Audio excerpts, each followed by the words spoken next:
Welcome back friends. இன்றைக்கி ஒரு சூப்பரான கேசரி ரெசிபி தான், அதுவும் மாம்பழம் வச்சு எப்படி பண்ணலாம் அப்படிங்கிறத பார்க்கலாம். இந்த ரெசிபி ரொம்பவே நல்லாயிருக்கும். மாம்பழ சீசனுங்கிறதுனால நீங்கள் கண்டிப்பாக மாம்பழம் வாங்கி இதை ட்ரை பண்ணி பாருங்கள்.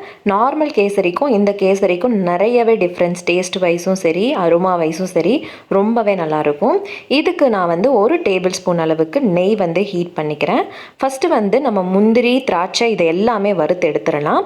வறுத்து எடுத்ததுக்கப்புறமா நம்ம ரவையை போட்டு வறுத்துக்கலாம்.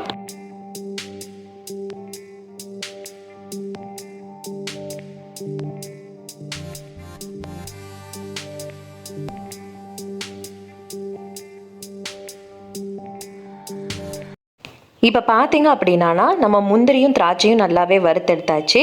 இதை நம்ம தனியாக எடுத்து வச்சுக்கலாம். ஸோ இதே நெய்யிலேயே நம்ம ரவையை போட்டு வறுத்துடலாம். ஸோ இந்த ரேஷியோ என்ன அப்படிங்கிறத நான் சொல்லிடுறேன். 1 கப்பு ரவைக்கு 1 கப்பு சர்க்கரை. சர்க்கரை நீங்கள் நாட்டு சர்க்கரை எது வேணாலும் எடுத்துக்கலாம். 1 கப்பு ரவைக்கு 1 கப்பு சர்க்கரை, 2.5 கப்பு தண்ணி. அதாவது நம்ம மாம்பழமும் சேர்க்க போகிறதுனால 2.5 கப்பு தண்ணி ஆட் பண்ணியிருக்கோம். இப்போ நான் 1 கப்பு ரவை நான் ஆட் பண்ணியாச்சு. இதை நல்லா ஃப்ரை பண்ணிடலாம். இந்த ரவை எப்படி ஃப்ரை ஆகணும்னா ஒன்றோட ஒன்று ஒட்டக்கூடாது. அந்த அளவுக்கு நீங்கள் அதை நல்லா ஃப்ரை பண்ணி எடுத்துக்கோங்க. எல்லாமே நம்ம கையில் தொட்டு பார்க்கும்போதே உதிரி உதிரியாக விழணும். ஸோ அந்த ஸ்டேஜ் வர வரைக்கும் நீங்கள் சிம்மில் வச்சுட்டு நல்லா வறுத்தெடுங்க. நம்ம நெய்யில் வறுத்தெடுக்கிறதுனால அதனுடைய ஸ்மெல் ரொம்பவே நல்லாயிருக்கும். அது வறுபட்டு வரும்போது அதனுடைய ஸ்மெல் ரொம்ப நல்லாயிருக்கும். இன்னொன்று நம்ம நெய்யில் வறுத்து கேசரி பண்ண போகிறதுனால என்ன ஆகும் அப்படின்னா, நமக்கு அந்த உதிரி உதிரியாக வர அந்த ஸ்டேஜுக்கும், அதாவது நல்லா ஆறுனதுக்கப்புறம் நமக்கு உதிரி உதிரியாக அந்த கேசரி வரும். ரொம்பவே ஸ்டிக்கியாக இருக்காது. ஸோ அதனால தான் நம்ம நல்லா வறுத்துக்கிறோம். இதை இப்போ ஓரளவு நல்லா வறுபட்டுருச்சு, எடுத்து வச்சுக்கலாம். கலர் மாறக்கூடாது, ரொம்ப மாறக்கூடாதுங்க. தீர அளவுக்கு வறுத்துறாதீங்க. ஸோ இந்த ஸ்டேஜில் நான் எடுத்து வச்சுக்கிறேன். ஸோ இதில் நான் 2.5 கப்பு தண்ணியை கொதிக்க விட போகிறேன். நான் ஏற்கனவே சொன்ன மாதிரி நீங்கள் ஏதோ ஃப்ரூட்ஸ் ஆட் பண்ணி பண்ணும்போது கொஞ்சம் எக்ஸ்ட்ரா தண்ணி ஆட் பண்ணிக்கோங்க. அப்போ தான் அது வேகிறதுக்கும் கரெக்டாக இருக்கும். இப்போ இந்த 2.5 கப் அளவு தண்ணி நல்லா கொதித்து வரும்போது இதில் ஒரு பிஞ்ச் அளவுக்கு நான் உப்பு சேர்த்துக்கிறேன். இதில் ஒரு கால் டீஸ்பூன் அல்லது அரை டீஸ்பூன் அளவுக்கு நீங்கள் நெய்யோ இல்லை ரீஃபைண்டு சன்ஃப்ளவர் ஆயில் ஏதாவது இருந்துச்சுன்னா சேர்த்துக்கலாம். இல்லைனா நெய் கூட சேர்த்துக்கலாம். அப்புறமா ஒரு பிஞ்ச் சால்ட் போடும்போது இந்த கேசரியோடைய அந்த டேஸ்ட்டை என்ஹான்ஸ் பண்ணும். அதாவது அந்த ஸ்வீட்னஸை என்ஹான்ஸ் பண்ணும். ஸோ இது நல்லா கொதிக்கட்டும். கொதிச்சதுக்கப்புறமா நம்ம வறுத்து வச்சுருக்கிற ரவையை ஆட் பண்ணிட வேண்டியதான். ஸோ இந்த மாதிரி பண்ணும்போது நம்ம நெய் ஏன் கொதிக்கிற தண்ணியில் ஆட் பண்ணுறோம் அப்படின்னா, நான் ஏற்கனவே சொன்ன மாதிரி ரவை ஒன்றோடு ஒன்று ஒட்டாமல் நல்லா ஸ்டிக்கியாக இல்லாமல் நல்லா உதிரி உதிரியாக கிடைக்கிறதுக்காக தான் நம்ம இந்த மாதிரி பண்ணிகிட்ருக்கோம். உங்ககிட்ட தேங்காய் எண்ணெய் இருந்துச்சுன்னா கூட அதை ஆட் பண்ணிக்கலாம். ஸோ தேங்காய் எண்ணெயும் இந்த கேசரியில் போடும்போது நல்லாயிருக்கும். நெய்க்கு பதிலாக நீங்கள் தேங்காய் எண்ணெய் கூட இந்த கொதிக்கிற ஸ்டேஜில் போடும்போது ரொம்பவே நல்லாயிருக்கும். இது நல்லா கொதிச்சிட்ருக்கு. இதை ஒரு 2 மினிட்ஸ் மூடி வச்சிடலாம். மூடி வச்சதுக்கப்புறமா எடுத்து பார்த்தீங்க அப்படின்னா அந்த தண்ணி வாட்டர் கண்டென்ட் எல்லாம் போயிருக்கும். ரவையும் நல்லாவே வெந்திருக்கும். கையால் தொட்டு பாருங்கள், ரவை நல்லாவே வெந்திருக்கும். ஸோ இந்த ஸ்டேஜில் நான் 1 கப்பு சர்க்கரை எடுத்திருக்கேன். அதுவும் ப்ரௌன் சுகர் எடுத்திருக்கேன். உங்களுக்கு வேணும் அப்படின்னா நாட்டு சர்க்கரை எடுத்துக்கலாம். இல்லை நார்மலாக இந்த வெள்ளை சர்க்கரை கூட எடுத்துக்கலாம். எது வேணாலும் ஆட் பண்ணிக்கலாம். வெல்லமோ எது வேணாலும் ஆட் பண்ணிக்கலாம்.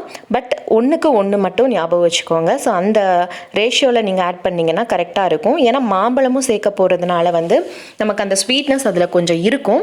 நார்மலாக நம்ம 1.5 கப்பு சர்க்கரை ஆட் பண்ணுவோம். ஸோ இது 1 கப்பு சர்க்கரையோடு நம்ம நிறுத்திக்கலாம். இதை நல்லா கிளறுங்க. கட்டி எதுவும் இல்லாமல் நல்லா கிளறி விடுங்க. ஸோ நான் ஏற்கனவே மாம்பழம், அதாவது ஒரு மாம்பழத்தை எடுத்து நல்லா கட் பண்ணி நல்லா மிக்சியில் போட்டு கிரைண்ட் பண்ணி எடுத்து வச்சுருக்கேன். ஸோ அதை ஒரு 3/4 கப் இருக்கும். ஸோ 1 கப் ரவைக்கு நீங்கள் 3/4 கப்பு மாம்பழம் சேர்த்தா, அந்த மாம்பழ பியூரி சேர்த்தா போதும். பாருங்கள், கலர் ரொம்ப கலர்ஃபுல்லாக இருக்கும். நீங்கள் நார்மல் சர்க்கரை சேர்க்கும் போது உங்களுக்கு நல்ல கலர் சேஞ்சஸ் தெரியும்.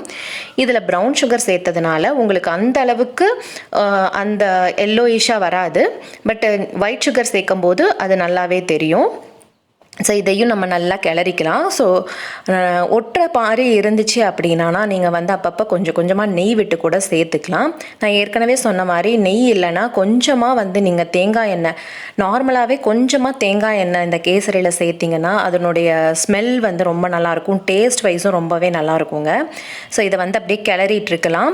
இப்போ அப்பப்போ கொஞ்சம் கொஞ்சம் நெய் விட்டு கிளறி எடுத்துக்கிட்டோன்னா நம்மளுடைய சூப்பரான மாம்பழ கேசரி ரெடி ஆகிடும்.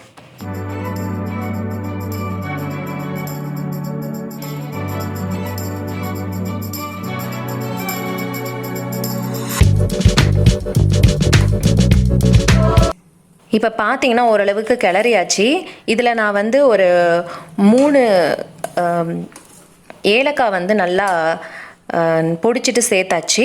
அப்புறமா நம்ம ஏற்கனவே வறுத்து வச்சுருக்கிற முந்திரி திராட்சை எல்லாமே சேர்த்தாச்சு. அப்புறமா கொஞ்சமாக நெய்யும் விட்டு நல்லா கிளறும் போது இப்போ வந்து நமக்கு அந்த சட்டியில் வந்து ஒட்டாமல் திரண்டு வரும். ஸோ அந்த ஸ்டேஜில் வந்து நம்ம ஆஃப் பண்ணிட வேண்டியதான். ஆஃப் பண்ணிவிட்டு உங்களுக்கு வேணும்னா இதுக்கு மேலே மாம்பழ பீசஸ் போட்டு சாப்பிட்லாம்.